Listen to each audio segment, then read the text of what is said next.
You're listening to Spreaker Web Radio.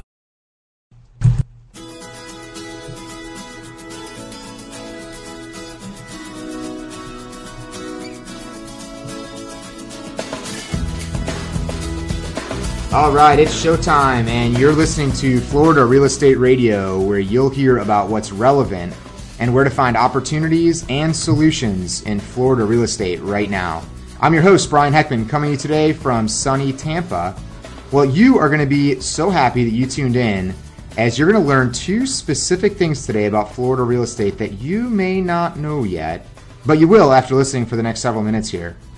So today we brought in a special guest for you.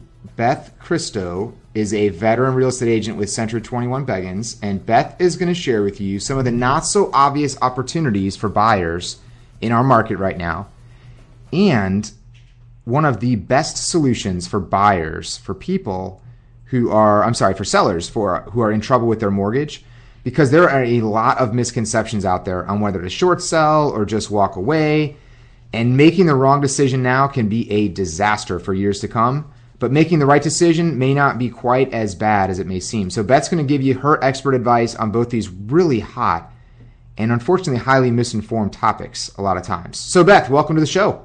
Thank you, Brian. I appreciate you having me here. Oh, it's so great. Big honor, big privilege for us to have you in. So why don't we do this? Why don't we start by just briefly sharing when and how you got into real estate, and ultimately why you're still a real estate agent today. You know, why clients do business with you versus somebody else. Okay, great. Well, I've been in the business since 1999. I got into the business after my son was born because I'd previously been in the hotel business for 18 years and was used to working 60, 70 hours a week and was just tired of it and needed some flexibility but needed to maintain that income. So everyone had encouraged me to do real estate for years, and I thought that was my opportunity. I've been doing real estate ever since, and I think once you get it in your blood, it's there and you're into it. Right. And that's all in Tampa, in the Tampa area? Yes, all with Century 21 Beggins, all in the Tampa Bay area. Wow, all right. So this is your market. Yes. All right. Well, very good. Well, so glad to have you today. So really good background information, too. It's always interesting to hear how long people have been in the business and how you got in. It's very interesting to hear that. Well, I started out as an agent and actually managed their South Tampa office for 2 years, and then went back to being an agent in the Apollo Beach office. So I've kind of done a little bit of everything. Gotcha. And so that's where you are now, is Apollo Beach. All right, perfect. Well, hey, let's dive right into the purpose of having you come in here today.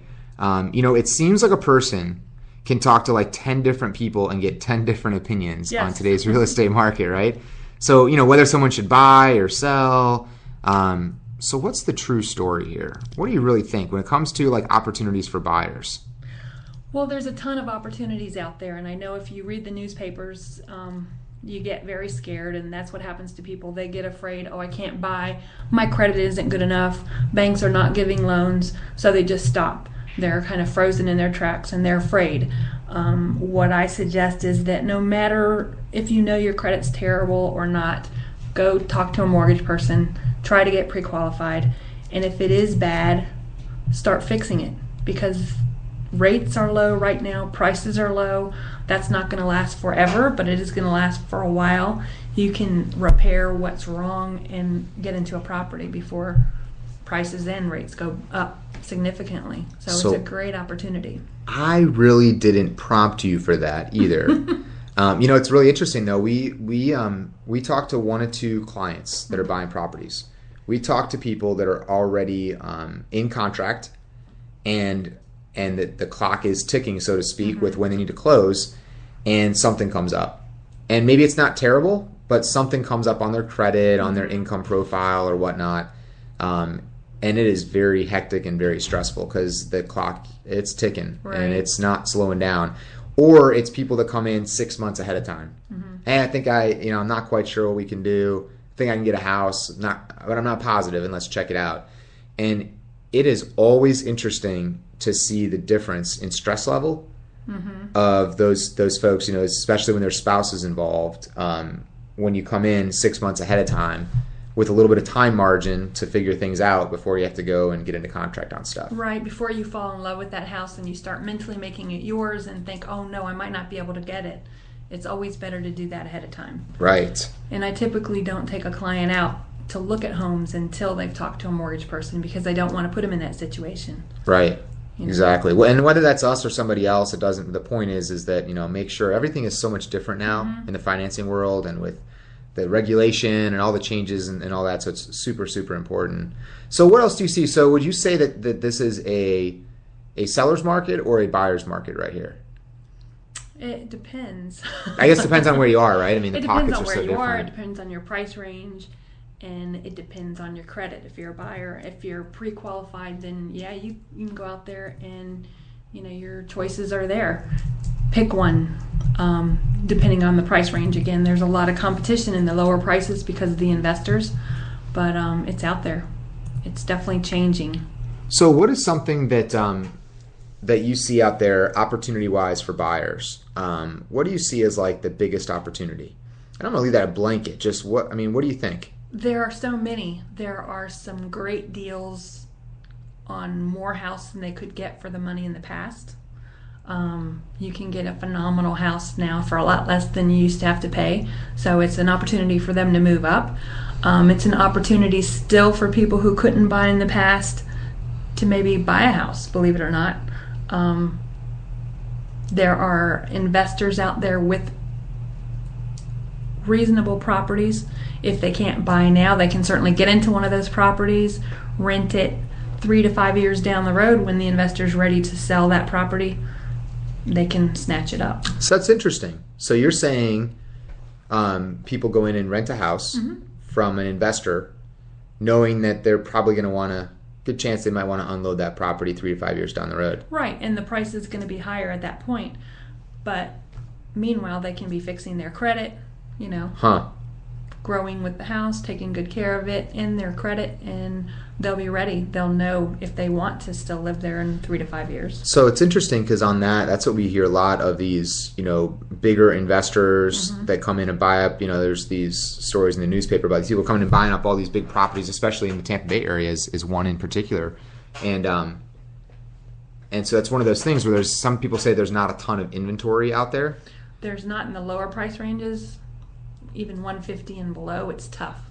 Yeah, and so you hear that that you're, you know, there's multiple bids, there's people, you know, offering over asking price and things like that. So you're saying is if you can't get in there right now and get in the game right now, might not be a bad thing to go rent from one of these investors that are buying these properties in bulk, right? To rent out specifically. Right. Find the house that you love, rent it. Then when they're ready to sell, buy it. And meanwhile, again, work on your credit, work on paying off your bills, and you'll be ready. So what's a good place for someone that wouldn't be ready? And of course, you know, I really do believe this is an awesome time to buy. I mean, with pricing the way it is and rates the way it is, and guidelines that are tough, but I mean, they're probably going to get a little tougher in all reality. Where's a good place for someone to go if they want to go rent one of these houses like what you're talking about? Where's a resource for them to go? Their realtor. Call me. Okay, so you do rentals as well. I don't do rentals, but we have a rental department that I refer them to. Gotcha. And it's specifically like look for, you know, houses, not apartment complexes, right. But houses. Houses, townhomes, things that they might want to buy at the end of the road. Gotcha. Okay, interesting.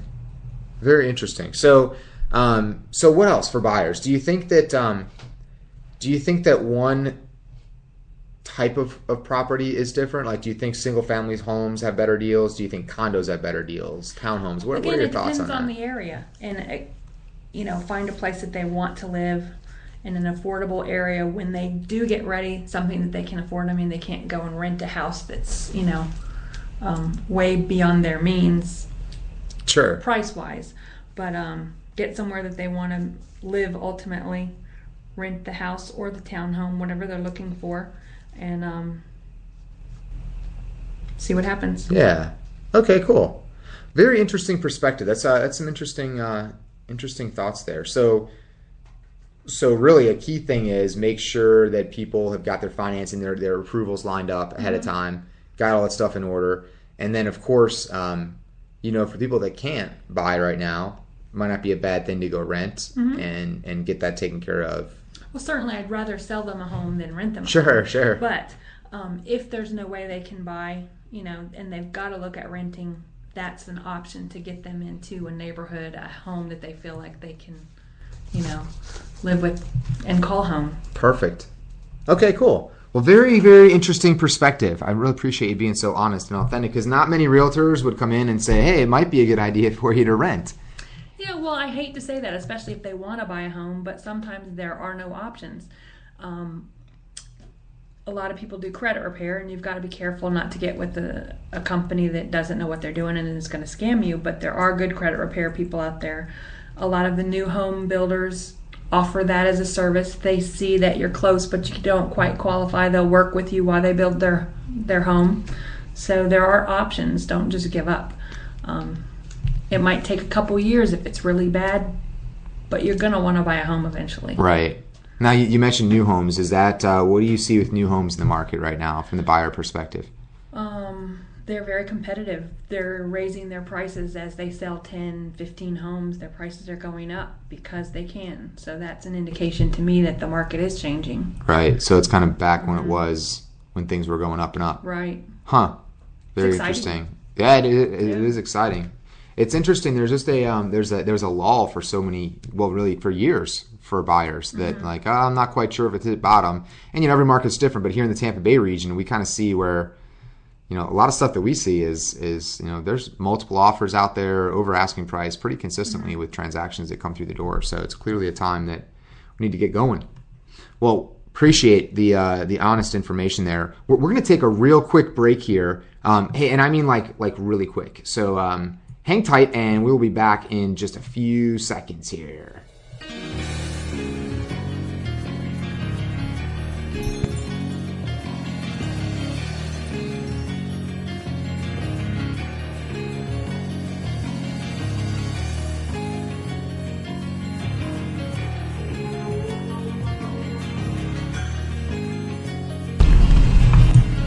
All right, so we are coming back at you here. You're listening to Florida Real Estate Radio, where you'll hear about what's relevant and where to find opportunities and solutions in Florida real estate right now. I'm your host, Brian Heckman, and with me today is Beth Christo, a veteran real estate agent with Century 21 Beggins.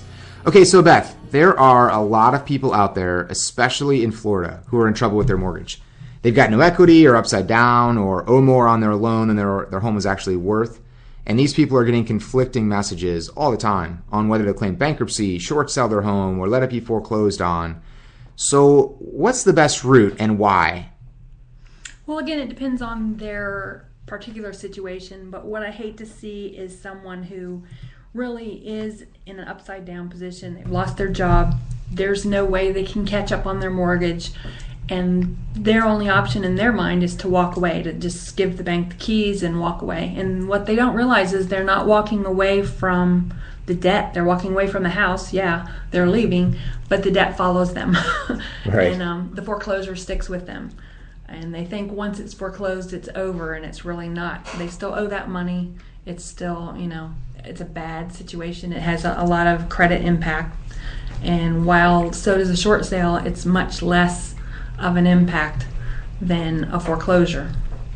So I'm always urging people, don't think you can just walk away. You'll get away from the house, but the debt will follow you wherever you go. I mean, you say walk away, you mean foreclose? Well, they just, even before it forecloses, they just give up and move out and leave the keys on the table. Right. Let it foreclose. Because they know they're not getting anything out of the house, but what they don't realize is with a short sale, we can take, even if there's a deficiency judgment, which in a lot of cases there won't be, we can make that a zero. They walk away after the short sale. They don't owe any money. They had a short sale. They don't have a house, but they don't have that debt still. Gotcha. So that's the goal. Or worse, they take all of their savings, they cash in their retirement account to keep the mortgage current, and then they call me. And it's like, oh no, that money should not be touched to try to dig them out of a hole that they can't get out of. So when's the best time for a homeowner to talk with a real estate agent or an attorney, and which of those is probably the best to talk at and talk with in which order? Like when's the time and what's the order for that? I always tell people, if you think you want to talk to an attorney, by all means go talk to an attorney. Remember though that a bankruptcy attorney, that's what he does, bankruptcy. It's like a surgeon operates, so keep that in the back of your mind. But talk to a couple of different people and see what your options are, depending on what your goals are for the future, where you're going to go, what you're going to do. As soon as you know that you're in trouble and you don't see a way out, that's when you need to start talking to someone, all the way up to the point where you get a foreclosure notice. I mean, it's not too late if they say, okay, next Thursday we're going to foreclose on you. I mean, please don't wait that long, but it's not too late even at that point. Right. So, just ask for help. There are options. We can postpone the foreclosure. Again, that's worst case scenario, but it's certainly easier if you get help early on.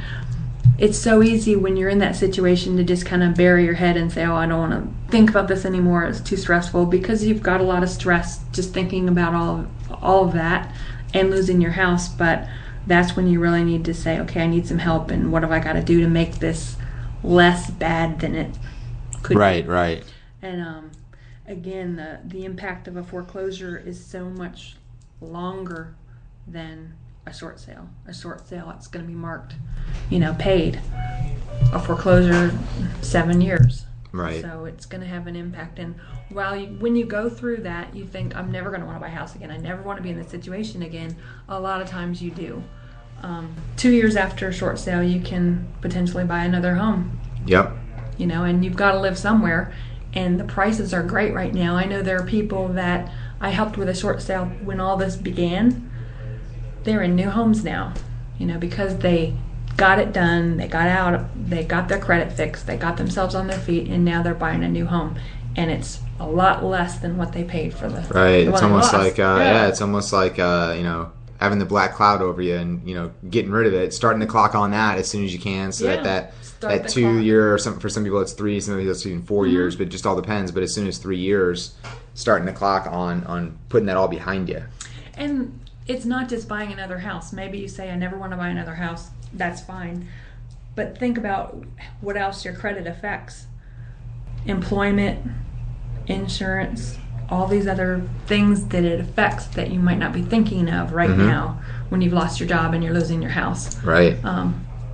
Tomorrow could be a brighter day. So. Yep.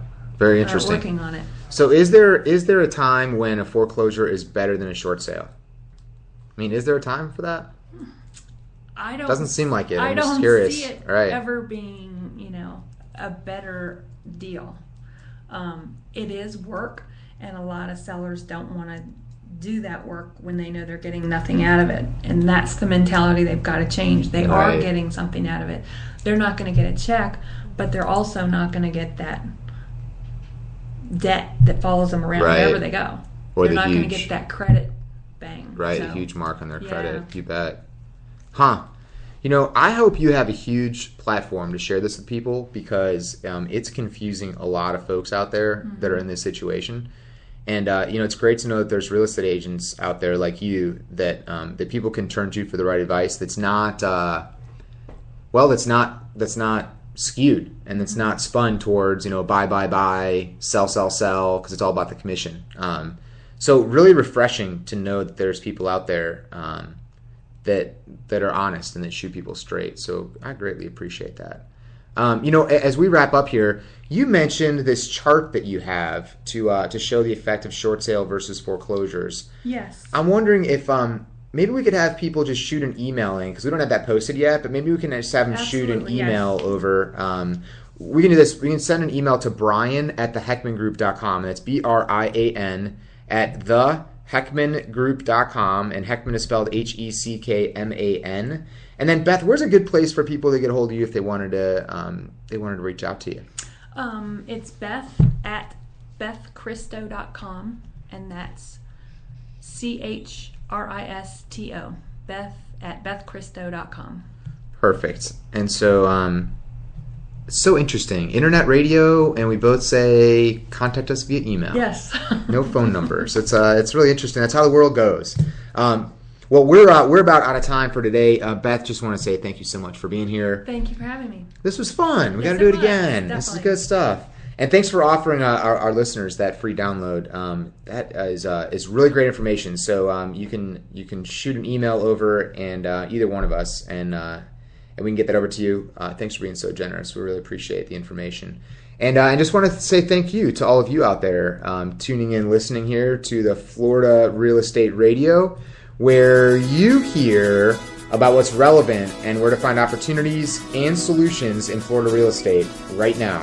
I'm your host, Brian Heckman. Remember that we're all in this together, so let's grow together. Have an awesome week.